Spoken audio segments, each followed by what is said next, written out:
नमस्कार, आप देख रहे हैं न्यूज़ो और मैं हूं प्रवीण झा। बात बंगाल की करेंगे और आज बंगाल से हालांकि खबर तो 2 दिन पुरानी है, लेकिन उसमें अपडेट आज आया है और इसीलिए ये आज की खबर है। खबर क्या है? खबर है कि जो कोलकाता एयरपोर्ट पर एक मस्जिद की खबर आपको याद भी होगा, हम लोगों ने बहुत पहले इसके बारे में एक और वीडियो बनाकर अपने दर्शकों को बताया भी था कि किस प्रकार से मस्जिद जो है वो 136 साल पुरानी मस्जिद जो है वो एयरपोर्ट पर जो रनवे है दूसरे रनवे से महज 165 मीटर की दूरी पर वो मस्जिद है और उस मस्जिद में अभी तक नमाज अदा की जा रही थी। उसके लिए एक सुरक्षा जांच थी और उस सुरक्षा जांच में जो है सिर्फ आधार कार्ड को दिखाकर सीआईएसएफ जो है उसमें बस में भर करके लोगों को वहां तक मस्जिद तक पहुंचाती थी और फिर वहां पर वो लोग नमाज अदा कर फिर वापस आते थे। लेकिन ये सुरक्षा के दृष्टिकोण से बहुत महत्वपूर्ण था कि सुरक्षा कारणों को देखते हुए उस मस्जिद को वहां से शिफ्ट किया जाए। एक तो जो बड़े बड़े जहाज हैं उसको उतरने में वहां पर दिक्कत हो रही थी।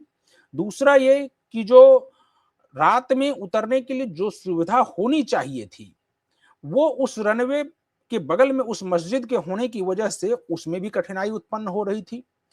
और तीसरी वजह यह थी कि जो सिर्फ आधार कार्ड के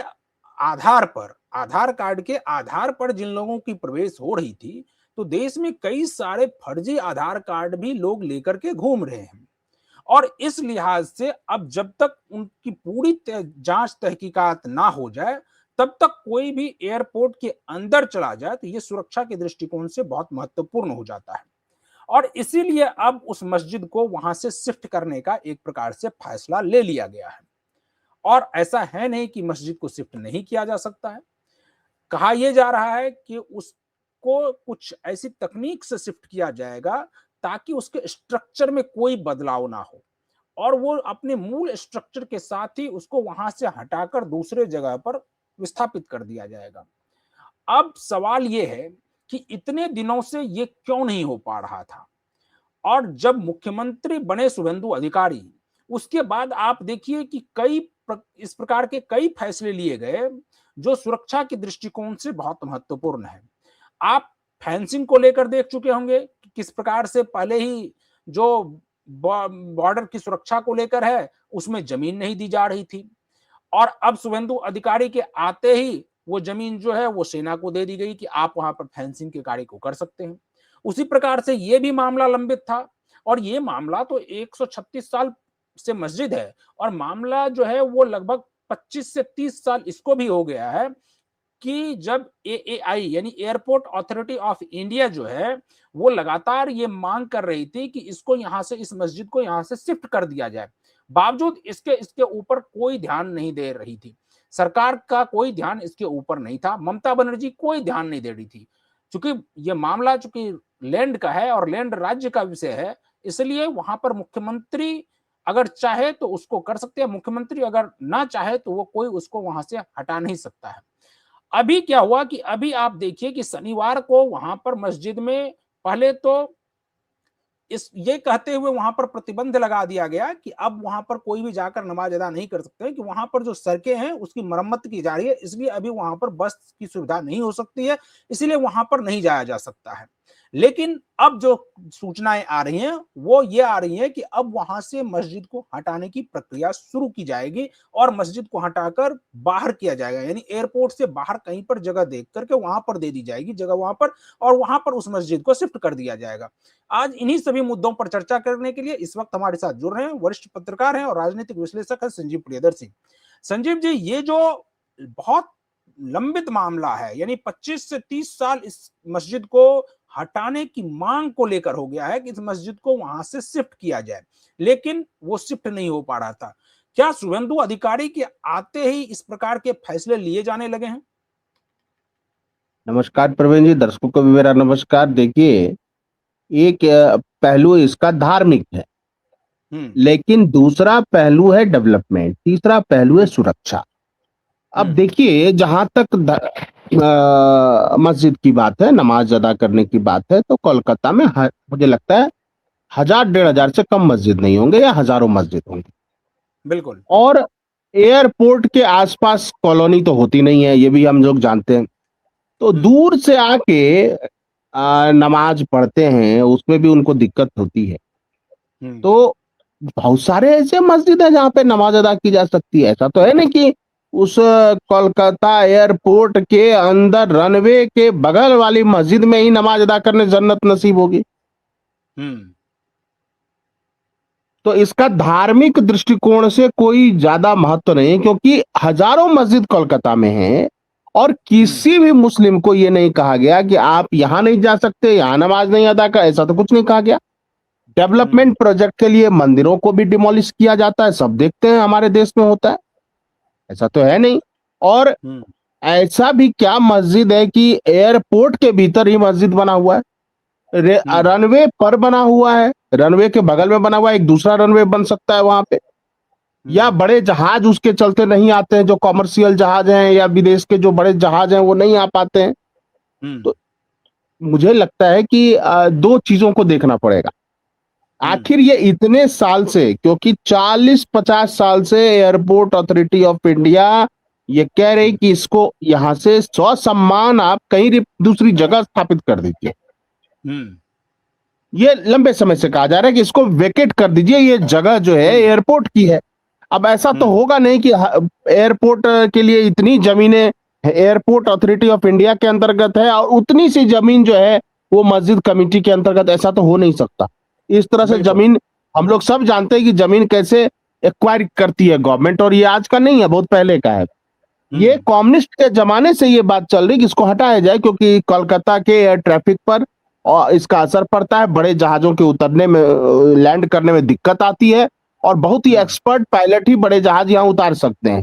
सोचिए कितनी बड़ी हम्म। दिक्कत है। और अब देखिए, तो उस समय 40 साल पहले जो कम्युनिस्ट शासन था, या बुद्धदेव भट्टाचार्य अभी लास्ट में थे, उन्होंने हम्म। कहा कि ये हटना चाहिए, लेकिन हटाया नहीं। फिर ममता बनर्जी, क्या बात करना, ममता बनर्जी का बस चलता तो बीच रनवे पर दो चार और बनवा देती। ममता हम्म। बनर्जी का तो बस चलता। नहीं, और और याद संजीव जी कीजिए, इसमें। हमारे दर्शक याद करें कि जी। सिद्दुकुल्ला चौधरी, देखिए वो हम्म। मस्जिद कमेटी का अध्यक्ष है, तो हम्म। सिद्दुकुल्ला चौधरी मंत्री था ममता सरकार में, और ये वही सिद्दुकुल्ला चौधरी है जो हम्म। बात बात पे प्राइम मिनिस्टर को धमकी देता था, योगी जी को हम्म। धमकी देता था, सनातनियों के बारे में अपशब्द कहता था।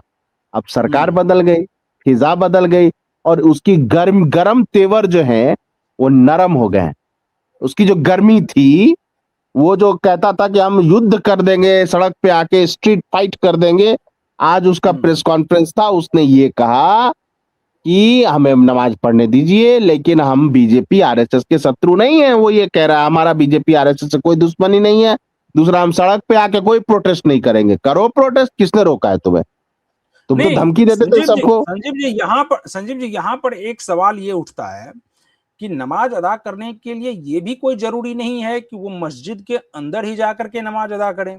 नमाज तो जब आप घर में पढ़ सकते हैं या बाहर कहीं पढ़ सकते हैं, खुली मैदान में पढ़ सकते हैं, और ये जब आप सड़क तक पर नमाज पढ़ सकते हैं, तो ये तो कोई पाबंदी है नहीं कि आप जाकर के मस्जिद में ही नमाज पढ़िए।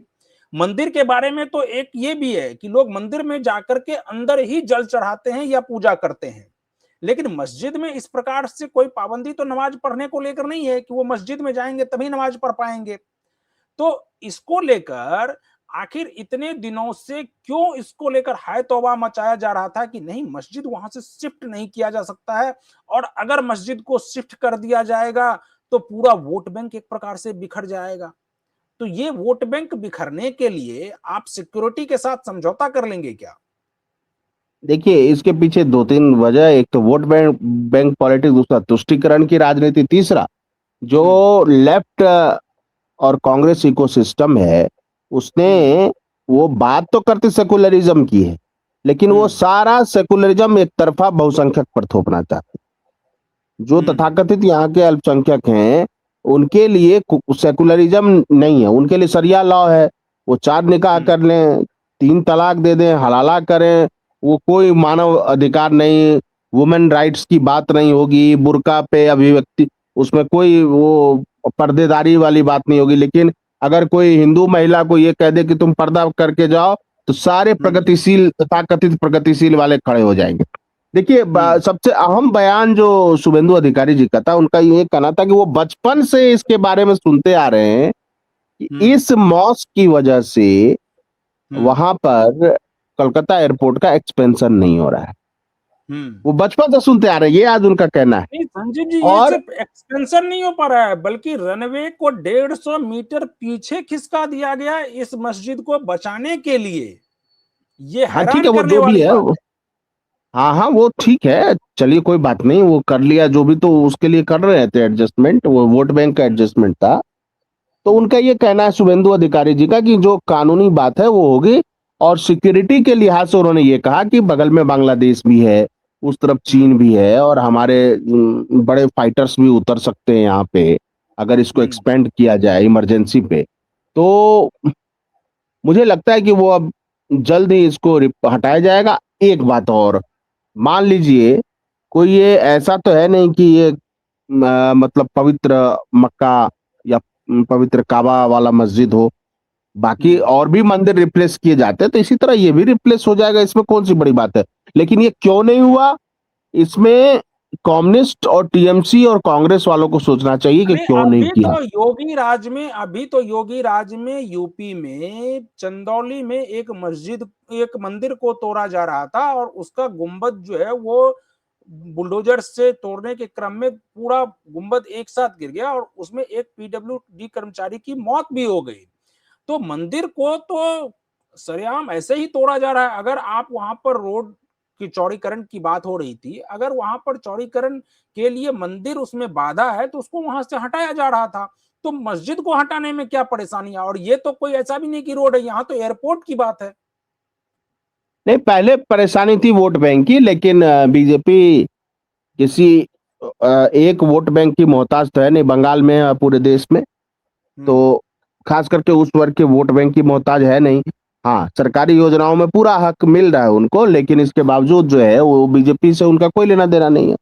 इसलिए शुभेंदु अधिकारी ने तय कर दिया है कि मस्जिद को रिप्लेस किया जाएगा, एयरपोर्ट को एक्सपेंड किया जाएगा। नेशनल सिक्योरिटी का मामला, क्योंकि बांग्लादेश का जो रवैया है और जो चीन की वहां बढ़ती भूमिका है, उसके लिहाज से कोलकाता एयरपोर्ट एक स्ट्रेटेजिक लोकेशन भी हो गया है भारत के लिए। बाकी सिद्दीकुल्ला चौधरी के तेवर नरम पड़े हुए हैं, और मस्जिदें हजारों हैं, वहां नमाज पढ़िए। अब कहिएगा पार्लियामेंट भवन के अंदर मस्जिद बनाएंगे या मंदिर बनाएंगे, ये चलने वाली बात है? तो वो वोट बैंक की पॉलिटिक्स, ये देखिए, ये मस्जिद ही केवल रिप्लेस नहीं होगी यहाँ से प्रवीण जी, वो वोट बैंक और तुष्टीकरण की जो राजनीति थी उसका भी खात्मा होने जा रहा है। ये एक सिंबल है। चलिए चलिए संजीव जी, तो आज हम लोग इस डिबेट को यहीं पर खत्म करते हैं। कल किसी और मुद्दे के साथ फिर हाजिर होंगे। तब तक जो दर्शक हमारे इस वीडियो को अभी तक यूट्यूब चैनल के जरिए देख रहे हैं, चैनल को सब्सक्राइब कर लीजिए, वीडियो को फटाफट शेयर कर दीजिए, और कमेंट जरूर कीजिए कि आपको ये डिबेट कैसा लगा। बाकी इसी तरह की और भी खबरें हम आपके लिए लाते रहेंगे। मुझे और संजीव जी को दीजिए अनुमति। नमस्कार।